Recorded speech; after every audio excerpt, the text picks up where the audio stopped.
അടുത്തായിട്ട് സരളീകരിച്ച സരിഗമ പഥസരി സരിഗമ പധനിസ സാനി ധാപ മാഗ സാനി സാനി ധാപ മാഗരിസ. സരിഗമ പഥസരി പാധ സരി. ആദ്യത്തെ സ്വരം താഴെ, രണ്ടാമത്തെ സ്വരം മുകളിൽ. അങ്ങനെയാണ് ആരോഹണത്തിൽ പദസരി വരുന്നത്. അവരോഹണത്തിൽ മാഗസാനി മാഗസാനി മാഗ സാനി. ആദ്യത്തെ സ്വരം മുകളിൽ, രണ്ടാമത്തെ സ്വരം താഴെ. അങ്ങനെയാണ് അവരോഹണത്തിൽ മാഗസാനി വരുന്നത്. നമുക്ക് ഒന്നാം കാലം പാടി നോക്കാം.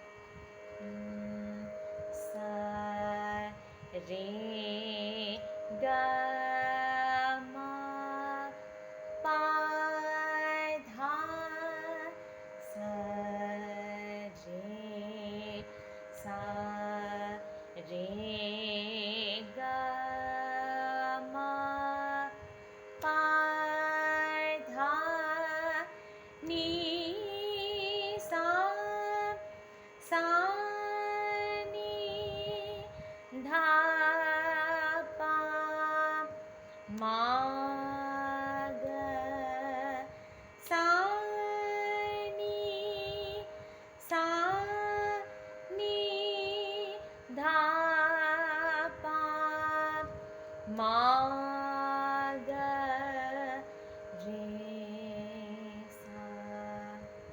അടുത്തായിട്ട് രണ്ടാം കാലം. സ രേ ഗ മ പ ധ സ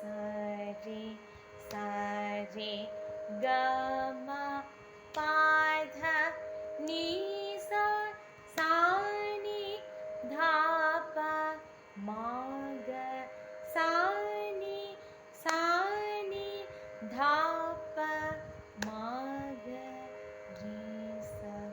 ഈ രണ്ടക്ഷരം വെച്ച് രണ്ടാം കാലം. അടുത്തതായിട്ട് മൂന്നാം കാലം. സരി ഗമ പഥസരി സരി ഗമ പധനിസ സാനി ധാപ മാഗ സാനി സാനി ധാപ മാഗരിസ. സരി ഗമ പഥസരി സരി ഗമ പധനിസ സാനി ധാപ മാഗ സാനി സാനി ധാപ മാഗരിസ. ഓരോ അടിയിലും വിരലിലായിട്ട് 4 അക്ഷരം വെച്ച് മൂന്നാം കാലം. അടുത്ത നാലാം കാലം സ്പീഡിൽ. സരിഗമ പദസരി അത്ര ഒരടിയിൽ വരും. സരിഗമ പദസരി സരിഗമ പധനിസ സാനി ധാപ മാഗ സാനി സാനി ധാപ മാഗരിസ. നമുക്ക് സ്പീഡിലൊന്ന് പാടി നോക്കാം. സരിഗമ പദസരി സരിഗമ പധനിസ സാനി ധാപ മഗ സാനി സാനി ധാപ മഗരിസ. സരിഗമ പദസരി സരിഗമ പധനിസ സാനി ധാപ മഗ സാനി സാനി ധാപ മഗരിസ.